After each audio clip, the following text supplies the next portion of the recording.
Hello everybody and welcome to the first week of the BTFL Season 2, the Chicago Chiefs at the Buffalo Stampede. This would start at the very beginning of the game. Clarence Verdon would recover the kick and he would get tackled. It's a fumble! Ball's recovered by Mark Carrier in the end zone for a touchdown. Chiefs take a 7-0 lead. Jim McMahon throws it over the middle, diving catch by Art Monk, but he'd get tackled and it's a fumble. I don't know how he was on the ground. Field goal would be attempted by Stoyanovich, but it would be no good. Barry Sanders, the human highlight reel and the human joystick up the middle, he would get injured and he would be replaced by Harry Sidney. This would lead to a field goal attempt that is missed by Stravovsky. This would lead to Vinny Testaverde over the middle to Metzlar. And then over the middle, it's a diving catch by Brian Blades, and the field goal made by Pete Stoyanovich would be good. It's a 4-point game.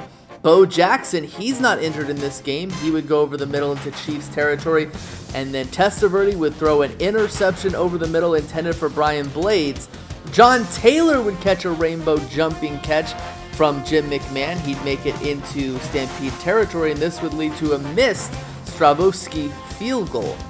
Vinny Testaverde would get to work on the next drive, and he would throw an interception to Mark Robinson, and this would lead to Jim McMahon rolling out, and he would throw over the middle intended for Monk. It's intercepted by Joey Browner. Ensuing drive, Blades would catch the jumping catch from Vinny Testaverde, make it into the red zone, and this would lead to Vinny Testaverde throwing a jumping catch in the slot to Brian Blades, and this would give the Stampede a 3-point lead.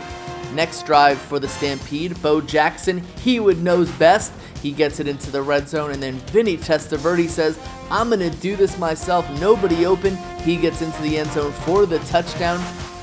Next ensuing kickoff would be recovered by O.J. McDuffie, and he would get tackled, and he coughs the ball up. Recovered by Bubba McDowell, and Stoyanovich would make the field goal. It's a 20-7 game. Jim McMahon needs to get back into this. He throws it deep to a leaping Farrell Edmonds, and that brings it to a 6-point game. Onside kick, Stampede recover, and the Stampede win 30-14 after a scary kickoff at the beginning where it looked like their game was muffed. And here we go. It'll be the New York Empire taking on the Pittsburgh Renegades. First play of the game, Steve DeBerg's going to check it down to Ricky Irvin's grounds pound all the way up to the 35-yard line. The Empire off to settle for a field goal. Norwood off the right post. It's good. 3-0. Empire strike first. Here comes the Renegades. Elway dropping, popping. He's got a man Jackson. A leaping grab all the way down to the 25. Elam would line up for the kick, but it's off the right hash. No good. And here comes DeBerg, scans, plans, takes a shot down the right sideline, and he's got Willie Anderson. He's in for 6, extra point good, 10-0 Empire. Empire gets the ball back, and DeBerg wastes no time. He's got tight end Johnny Mitchell over the middle, makes a man miss it, takes it all the way down to the 35. Empire now with it at the 4. DeBerg takes the snap, hands to Gary Brown, and he's in for 6 on the left sideline. Oh, and here's a little deja vu, Norwood wide right. 16-zip Empire Renegades get the ball back, and here at midfield, Elway looks, cooks, and he hits Michael. Action, Jackson down the sideline, wide open, no one in sight. He's going to take it to the house. Elam extra point, no good. 16-6, New York leads by 10. Here comes DeBerg from his own 25, heaves it up, and he's got Tricky, Ricky, Irvins, no one in sight, and he's going to get caught from behind at the 5, Gary Brown. Would later punch it in for 6. The Empire lead 23-6. John Elway once again from midfield. 5-step drop, clean pocket, and he's got days to throw. A diving grab by Novacek at the 23. Renegades would have to settle for a field goal, 23-9. Elway gets the ball right back. A little bootleg rollout. Has time to buy. Hits Novacek down to the 10. Here's Elway again. Play action. He's going to run this one in himself for 6 as they cut the lead down to 23-15. Extra point no good. Here's DeBerg right around midfield. He'll step up. He'll heave it down the right sideline. But oh no! Terry Kennard comes up with a leaping interception. Elway back at midfield again. Plenty of time. He could read a book. He's got Jackson again as Michael Jackson's going to moonwalk this one in for 6. 23-22 Empire. We got a 1-point game. Elway again from his own 25 under pressure. Launches it deep to Don Beebe. Where's the defenders? He's in for a touchdown, 75 yards out. 6-point lead for the Pittsburgh Renegades. DeBerg back to work from the Renegades 45, and he's got Anderson again down the sideline, and he's brought down inside the 5. And once again, Gary Brown would pound in for his third score. New York by 1. Elway needs to get something going, and he's going to throw a pick as he looks to dump it down to the fullback. The New York Empire would later get another field goal and win this one by 4 in a close contested battle, 33-29.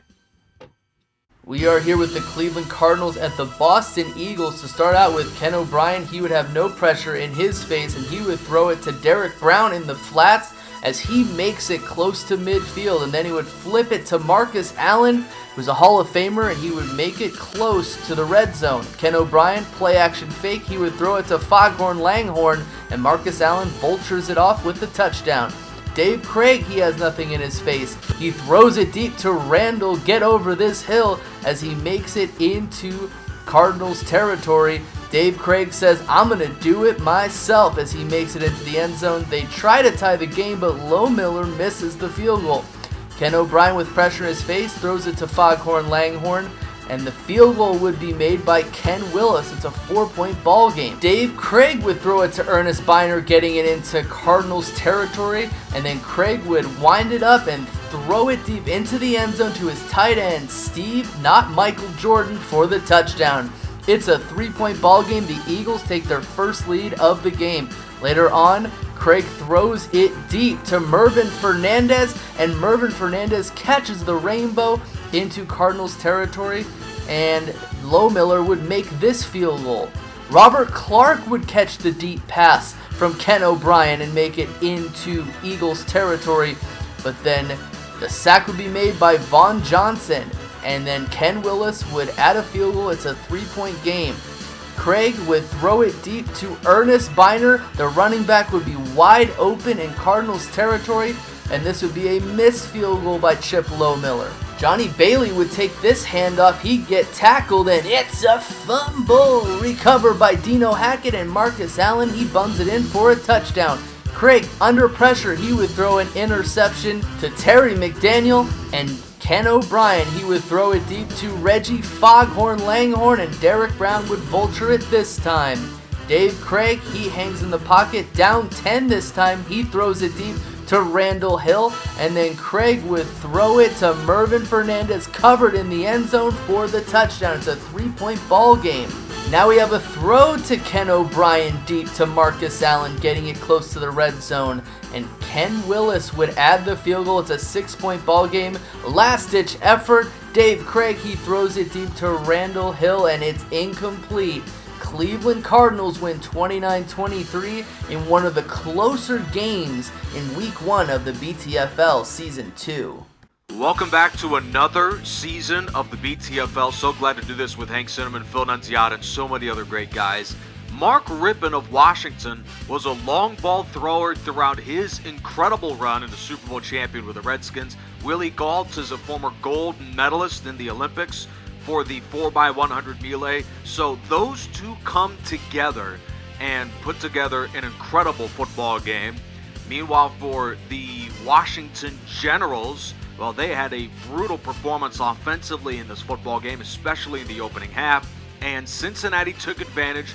Mark Rippon cuts up that Generals defense yet again, and for the Rampage, he finds Ricky Waters, and then to give this team a 2-touchdown lead, Jesse Hester, not to be mistaken with the former Bears return specialist, gives them a 14-0 lead.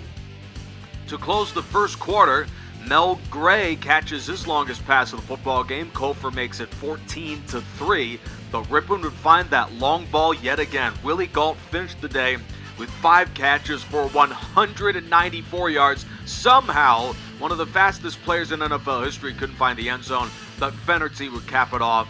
Just an incredible football game offensively by the Cincinnati Rampage as they rampage their way to their first win of the season. And they also defensively shut down Washington as Bledsoe throws 3 interceptions. Here's the last. Cincinnati wins the football game. It's the season opener for the Rampage. Victors by the final of 41-17. The Miami Riptide and the Denver Buffaloes on tap for you today. Miami starts with the ball. Everett goes deep down the sideline to Barnett, who makes a diving catch. John Casey will then kick the field goal up and in. Miami leading by 3. Abar for Denver goes over the middle to Christian Okoye. The Nigerian Nightmare gets to right around the 40-yard line. Abar back again to pass. He fumbles the football. This is recovered by Miami. On the next drive, Everett trying to capitalize on the turnover. He's got time. He goes deep to a wide open Sterling Sharp for the touchdown. Pending the PAT, Miami goes up 10-0. Abar trying to get some points on the board for Denver. He goes down the sideline to Martin, who makes a guy miss into the red zone. Christian Okoye will rumble in for a touchdown. 10-7, Miami still leads. Deep down the field to Martin for Denver, makes a diving catch at the 5. That's capped off by Christian Okoye's second touchdown of the day. Everett for Miami going deep down the field. He finds Sharp again, who gets loose from his man all the way down to about the 25-yard line before he's finally brought down. Everett now with Miami rolling as he will dump it over the middle to Lester, makes a couple of guys miss in the red zone, and Miami will hand it off to Bettis, and he will park the bus right in the end zone to give Miami the lead again. With the ball later in the game going deep down the field to Sharp again, loses his man, diving catch will lead to a field goal by Casey, and they are now up 20-14. Everett again for Miami, back to pass, sees a guy over the middle, he looks for Sharp, he gets up to the top shelf to get it, and then heads down the field again, a diving catch by Cooper, and he fumbles the ball on the rebound. Buffalo picks it up. This is a great chance for them after a sack to possibly get back into the lead. Abar takes off, and he is sacked by Richard Dent for the second time, it looks like. Miami with the ball, still trying to protect their lead as he dumps it over to Cooper, but it is intercepted by Denver. This is a great chance for them as Abar drops back, trying to get the lead back for Denver. And he goes over the middle to Willie Davis across the sideline, up by 1 for Denver. Christian Okoye trying to chew up some clock and gain some yards as he gets over midfield. Abar looking to take off, and he goes over the middle to Jones, but it is intercepted. Miami then with the ball again. Everett rolls out and drops it off to Barnett, who makes a few guys miss. Down to the red zone, over the middle to Sharp, and look at that diving catch, giving Miami the lead again off the pass from Jim Everett. 27-21.